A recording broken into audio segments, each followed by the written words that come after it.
مرحبا مرحبا أهلا وسهلا مرحبا مرحبا يا خير داعي مرحبا كل من في الكون هام مرحبا فيك يا باهي الجبين مرحبا ولهم فيك غرام مرحبا واشتياق وحنين مرحبا مرحبا يا نور عيني مرحبا مرحبا جد الحسين مرحبا مرحبا أهلا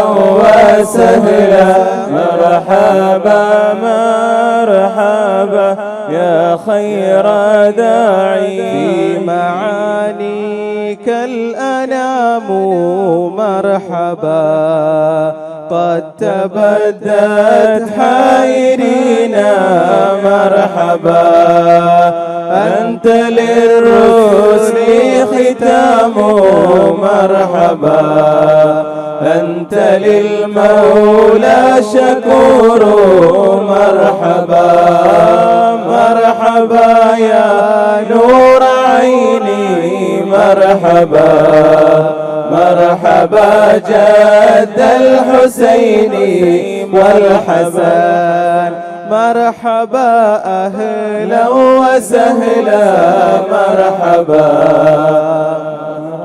പരിശുദ്ധ ഖുർആനിൽ ഖുൽ ഇഅ്മലൂ ഫസയറല്ലാഹു അമലക്കും വറസൂലുഹു ഖുൽ നബിയെ തങ്ങൾ പറഞ്ഞു കൊടുക്കുക ഇഅ്മലൂ നിങ്ങൾ പ്രവർത്തിക്കുകയും ഫസയറല്ലാഹു അമലക്കും നിങ്ങളുടെ പ്രവൃത്തിയെ അല്ലാഹു തആല വീക്ഷിക്കുന്നുണ്ട് അല്ലാഹു തആല കാണുന്നുണ്ട് വറസൂലുഹു അള്ളാഹുവിൻ്റെ റസൂലും നിങ്ങൾ ചെയ്യുന്ന എല്ലാ പ്രവർത്തികളും വീക്ഷിക്കുകയും കാണുകയും ചെയ്യുന്നുണ്ട് എന്ന് ജനങ്ങൾക്ക് പറഞ്ഞു കൊടുക്കണം എന്ന് നബി സല്ലല്ലാഹു അലൈഹി വസല്ലം തങ്ങളോട് അള്ളാഹു പറയുന്നു.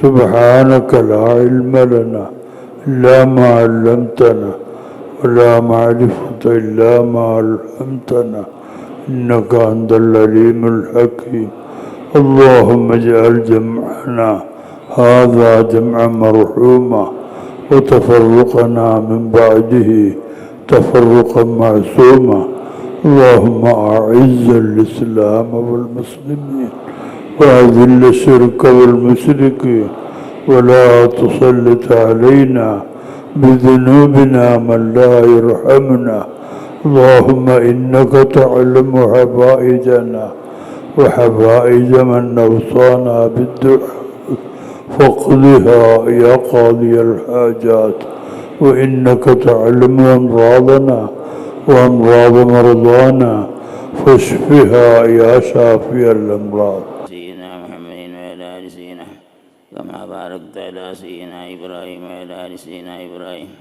في العالمين إنك حميد مجيد وسلم تسليما كثيرا كذلك وعلى سائر الأنبياء المرسلين ملائكة الله أجمعين وأزواجه الطاهرات أمهات المؤمنين وذريته وأهل بيته وآله خلفائه الراشدين صحابة البدريين والوحديين وأهل بيته رضوان سائر الصحابة والتابعين لهم بإحسان إلى يوم الدين وعلينا معهم يا أرحم الراحمين صلى الله على سيدنا محمد وآله وصحبه أجمعين. اللهم إنا قد اجتمعنا لمولد حبيب الله سيدنا محمد صلى الله عليه وسلم تقبل منا اجتماعنا هذه وجعلنا من عبادك الصالحين المحبين له والمجتمعين معه في الدنيا والآخرة يا أرحم الراحمين. اللهم اغفر لنا ذنوبنا واستر عيوبنا وحسن أخلاقنا واسع أرزاقنا واشفنا ومرضانا وعافنا واعف عنا وأسرنا بما أسرعت به عبادك الصالحين. اللهم وفقنا لما تحب وترضى واهدنا إلى صراطك المستقيم. اللهم علمنا ما ينفعنا وانفعنا بما علمتنا وزدنا علما. الحمد لله على كل حال ونعوذ بالله من حال أهل النار. اللهم أسر لنا دينا الذي هو عصمة أمرنا، وأسر لنا دنيا التي فيها معاشنا، وأسر لنا آخرة التي فيها معادنا، واجعل الحياة زيادة لنا في كل خير، واجعل الموت راحة لنا من كل شر. اللهم اقسم لنا من خشيتك ما تحب. ഖുർആൻ നാം കാണുമ്പോൾ നമുക്ക് അള്ളാഹുവിനെ ഓർമ്മയിൽ വരുന്നു. അതുകൊണ്ട് ആ ഖുർആനെ നാം സാധാരണ പുസ്തകമായിട്ടല്ല കാണുന്നത്. സാധാരണ പുസ്തകവും കടലാസിലാണ്, അതിലുള്ള മഷി തന്നെയാണല്ലോ ഈ ഖുർആൻ എഴുതാനും ഉപയോഗപ്പെടുത്തിയത്. പക്ഷേ ഖുർആനെ നാം കാണുന്നത് അല്ലാഹു സുബ്ഹാനഹു വ തആലയുടെ വലിയ ഒരു അടയാളമായിട്ടാണ്. മർക്കസു സഖാഫത്തി സുന്നിയയുടെ സമ്മേളനങ്ങൾ നടക്കുമ്പോൾ ആ സമ്മേളനത്തിൻ്റെ പ്രചാരണം ശക്തിപ്പെടുത്താനും പരിശുദ്ധ സുന്നത്തി ജമാഅത്തിന്റെ ആശയങ്ങളോട് ജനങ്ങളുടെ ഹൃദയത്തിൽ സ്നേഹബഹുമാനങ്ങൾ ഉണ്ടാക്കാനും വേണ്ടി അതിൻ്റെ സ്വാഗത സംഘം യോഗം നടന്നപ്പോൾ ബഹുമാനപ്പെട്ട ശൈഖുന ഉസ്താദ് ഒരിക്കൽ പറഞ്ഞു, മർക്കസിന്റെ സമ്മേളന പ്രചാരണാർത്ഥം അങ്ങാടികളിൽ നാം ബാനറുകളും ബോർഡുകളും വെക്കുന്ന സമയത്ത് ആ ബോർഡുകളും ബാനറുകളുമെല്ലാം ശിആറുകളിൽപ്പെട്ടതാണ്, അള്ളാഹുവിൻ്റെ ശിആറിൽപ്പെട്ടതാണ്. അള്ളാഹുവിൻ്റെ ദീൻ ലോകത്ത് നിലനിൽക്കണമെങ്കിൽ അത് കാണിക്കുകയും പ്രചരിപ്പിക്കുകയും പ്രകടിപ്പിക്കുകയും വേണം. യാ അയ്യുഹല്ലദീന ആമനൂ ലാ തുഹില്ലു ശആഇറല്ലാഹ് വലശ്ശഹ്റൽ ഹറാം വലൽ ഹദിയ വലൽ ഖലായിദ വലാ ആമീനൽ ബൈത്തൽ ഹറാം. ഈ വാക്യത്തിന്റെ ഈ വചനത്തിന്റെ അർത്ഥങ്ങളൊന്ന് ചിന്തിച്ചു നോക്കൂ. അല്ലാഹു തആല യുദ്ധം ഹറാമാക്കിയ മാസങ്ങളെ നിങ്ങൾ അനാദരിക്കരുത്, അള്ളാഹുവിന്റെ ശിആറുകളെ നിങ്ങൾ അനാദരിക്കരുത്. അള്ളാഹുവിന്റെ പരിശുദ്ധ കഅബയിലേക്ക് പോകുന്ന സമയത്ത് ബലിമൃഗത്തെ കൊണ്ടുപോകൽ സുന്നത്താണ്. ആ ബലിമൃഗം അവിടെ എത്തുന്നത് വരെ നമുക്ക് അതിൻ്റെ പുറത്ത് യാത്ര ചെയ്യാം. അവിടെ എത്തിയാൽ വേണമെങ്കിൽ വാടകയ്ക്ക് കൊടുക്കാം. ഇസ്ലാമികമായി ചരിത്രം എഴുതിയ പോലെ മറ്റ് ഒരു വിഭാഗക്കാരും ചരിത്രം എഴുതിയതായി പറയാൻ കാണില്ല.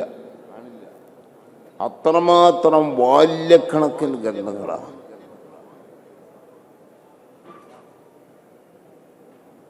ഓരോ രാജ്യത്തെപ്പറ്റി മാത്രം ചരിത്രം. ഡമസ്കസ് എന്ന് പറയുന്ന ദിമസ്കനെ പറ്റി മാത്രം ഒരു ചരിത്രം. ദിമസ്ക് എന്ന് പറഞ്ഞാൽ ഡമസ്കസ് ആ രാജ്യത്തെ പറ്റി മാത്രം. എത്ര ജുസു? 80 ജുസുമാണ്. അതിൻ്റെ പേര്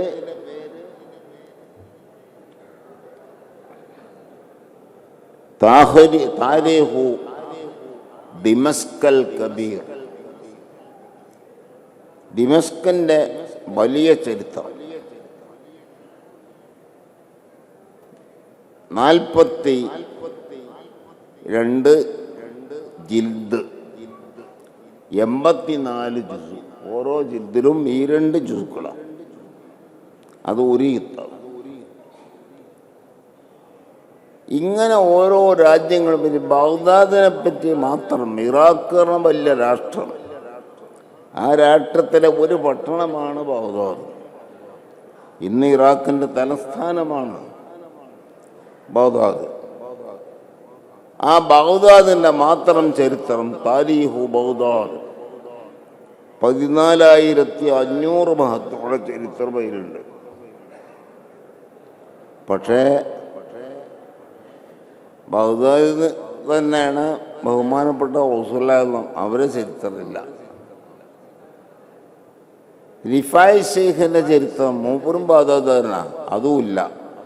കാരണം അവരൊക്കെ ജനിക്കണതിന് മുമ്പാണ് ഞാൻ ഈ പറഞ്ഞ ഗ്രന്ഥം എഴുതിയത്.